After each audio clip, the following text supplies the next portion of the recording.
By the mid-1930s, O and standard gauge trains had been firmly established in households across America. Lionel, American Flyer, and other firms of the era worked to increase the appeal of their trains with accessories of various kinds, often adding lights and bells to the excitement. In 1935, Lionel scored a coup by producing an accessory that included not only lights and movement, but also including a moving miniature figure.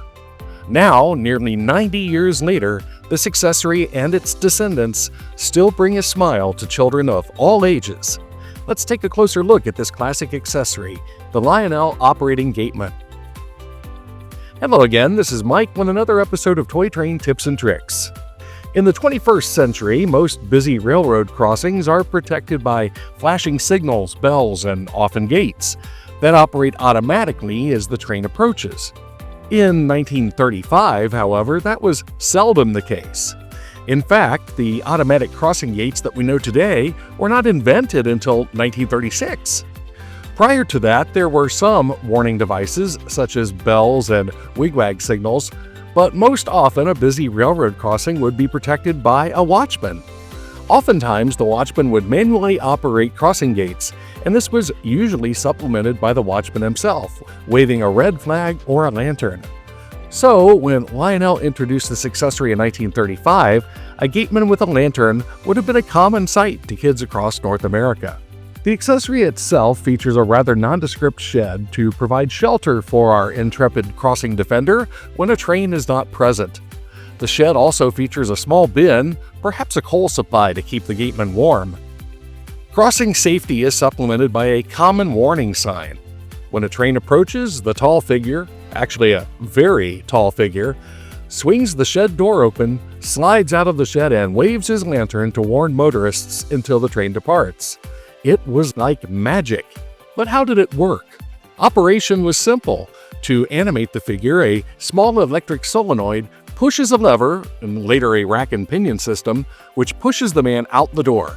A spring pulls the man back into the shed when the action is over. A simple on-off electrical circuit activates the solenoid. On the earliest models, the outside rail of an included insulated track section initiated the action when locomotive and car wheels passed over. Later, the number 145C weight-activated contactor completed the circuit. Still later, to reduce Lionel parts inventory, the number 153C contactor, also used for Lionel block signals and other accessories, was included. Of course, other on-off activators may be used, including Lionel's infrared accessory activators. The figure's right arm, which holds the lantern, is free swinging, so the momentum from his rapid exit from the shed is transferred, making the arm and the lantern swing back and forth. Adding to the animation is lighting. On the number 45, O45, and 45N, a lamp is illuminated under the shed when the figure is activated. A hole in the base allows the light to shine up under the lantern, simulating lantern illumination. On the number 145 and later models, the light is illuminated whenever transformer power is present, or track power if you choose to wire the accessory from that source. The Operating Gateman was designed to work with either standard gauge or O gauge trains, which helps explain the incredible height of the gateman. At 3 inches, the man would stand 12 feet tall in O gauge and would undoubtedly be recruited for a lucrative career in professional basketball instead of working for the railroad. Of course, the number 45 Gateman was designed for kids, not scale modelers, so action is more important than scale. Obviously, an accessory with such a long production life has experienced a number of variations over the years. There are some disagreements among various sources about the exact dates of some of these changes, but I've attempted to sort them all out here. First, the number 45 came with a standard gauge insulated track section, while the number 045 came with an O gauge section. Otherwise, these were identical, featuring a sheet metal, ivory-colored shanty, door, and storage bin with a red roof and a chimney. The diamond-shaped "Look Out for a Locomotive" warning sign hung on a girder-type pole. The figure was made from pressed wood and painted blue with a pale painted face and hands, and both arms could swing. The lantern was red and the base was green. In 1937, the number 45N was introduced, replacing both the number 45 and the number O45 by substituting the insulated track sections with a number 41 track activator. This made the number 45 compatible with both standard gauge and O-gauge track. The "Look out for the locomotive crossing" sign now appeared on a solid gray painted pole. In 1938, the pole was aluminum instead of gray. In 1939, a standard crossbuck replaced the diamond-shaped sign, and a number 45 sticker appeared on the bin lid. More substantively, the figure changed from pressed wood to bakelite plastic, and only the lantern arm was free-moving. The other arm was stationary. In 1941, the building color switched to white, the door was painted red, and the pole switched back to gray from aluminum. Also, the bin lost its lettering, and the number 153 track contactor replaced the number 41. Then, Lionel Train production switched to war production for World War II, so our intrepid gateman was out of production for the duration of hostilities. Before we move on to the post-war years, I'd like to quickly ask that if you're enjoying this video as much as I enjoyed making it, please like the video and subscribe to the channel so that YouTube knows that you enjoy this kind of content. And now, back to the program. When the Gateman returned in 1945, it was still cataloged as the number 45N, but the chimney was gone, as was the sign at the top of the bin. The light bulb for the accessory was changed from white to red so that the red insert in the lantern could be removed.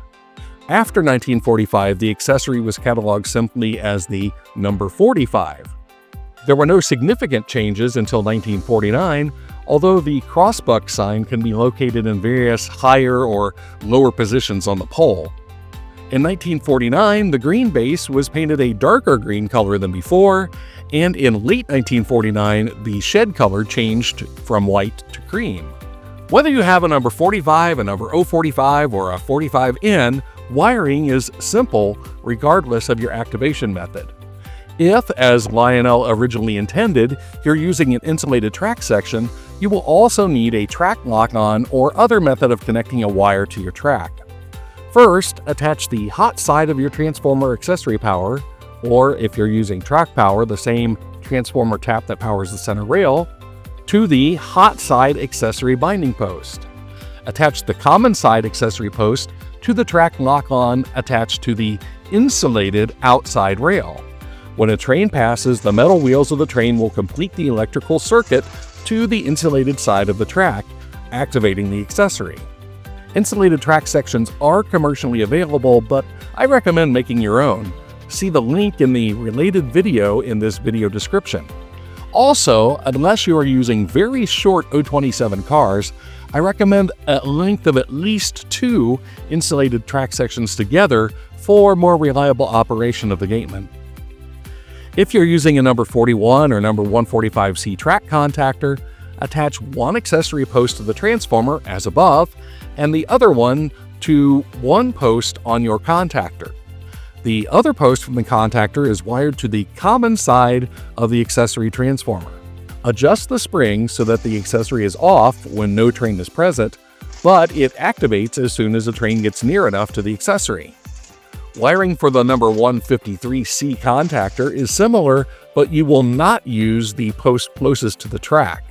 Be sure to attach the side that activates when the spring is down, not up.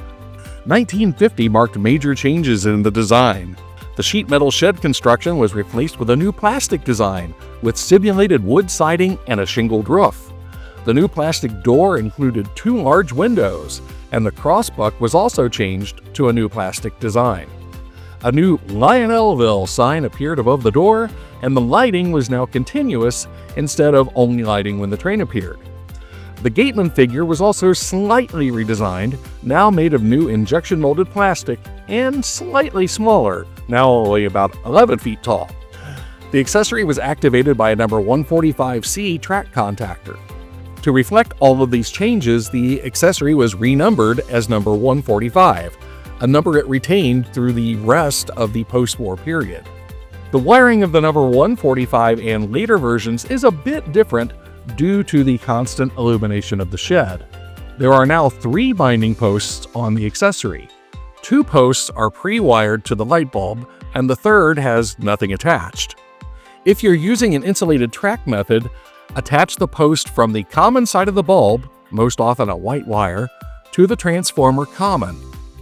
Attach the other bulb post, usually with a red wire, to the transformer hot. Then, as with the 45 and 45N, attach the wire from the insulated side of the track to the unused accessory post. If you have it right, the shed light will operate whenever transformer power is energized. If it doesn't work, try swapping the wires of the 2 bulb posts on the accessory. If you're using a track contactor, attach the common side of the transformer power and the common side of the accessory bulb to the same post of a number 145C or 153C contactor. For the 153C, use the number 2 post, which is the post furthest from the track. Then attach the opposite side of the contactor to the common post of the accessory. Then attach the hot side post of the accessory bulb to the hot side of your transformer connection. Again, if it does not work, try swapping the wires at the accessory bulb posts. And don't forget to adjust the spring on the track contactor. In 1951, the shack roof changed to maroon from red, and tabs were added to the bin lid to help keep it in place in 1952. The accessory then remained pretty much unchanged until 1957, when the gateman lost his painted face and hands in favor of solid blue decoration. There is some debate as to when this change actually occurred. Since the beginning of the MPC era in 1970, many different versions of the 145 appeared sporting many more variations, some with blue men or gray bed, some plain and some with painted faces and hands, and there were many combinations of shed colors. Several variations of the shed itself have also been produced, from Looney Tunes characters to Santa Claus to Polar Express, Thomas the Tank Engine, a Veterans Salute Edition, and even a Frankenstein's Monster version for Halloween. Regardless of the variation, the Operating Gateman accessory is very durable. The most common maintenance issues are burned out bulbs. It is possible to burn out a solenoid if the accessory was exposed to voltage higher than 18 volts or activated for a very long period of time, such as stopping a train on the activation track for extended periods. Otherwise, a good cleaning is usually enough to get the action going again. Other than mint condition pre-war versions, none of the versions of the Operating Gateman are particularly valuable to collectors because they're so ubiquitous. You can usually find a good condition operating version from any era for around $50 or less, so pick your favorite version and have fun. And honestly, have fun with this accessory. The vast majority of viewers will notice the operation of the Operating Gateman far more than his out-of-scale stature. I plan to give my number 6-12713 from the mid-1990s a place of honor on the annual Christmas layout. In the real world, gatemen are virtually extinct today. One complicated crossing in my hometown featured a real live gateman into the late 1980s. And a very complicated railroad crossing in Blue Island, Illinois featured a live human into the early 2010s, although he operated mechanized crossing gates and flashers. If anyone knows of a location with a live gateman today, please leave it in the comments section, or share your memories of gateman, real, and Lionel. So go out and get yourself an Operating Gateman, keep the trains running, and we'll catch you next time with more toy train tips and tricks.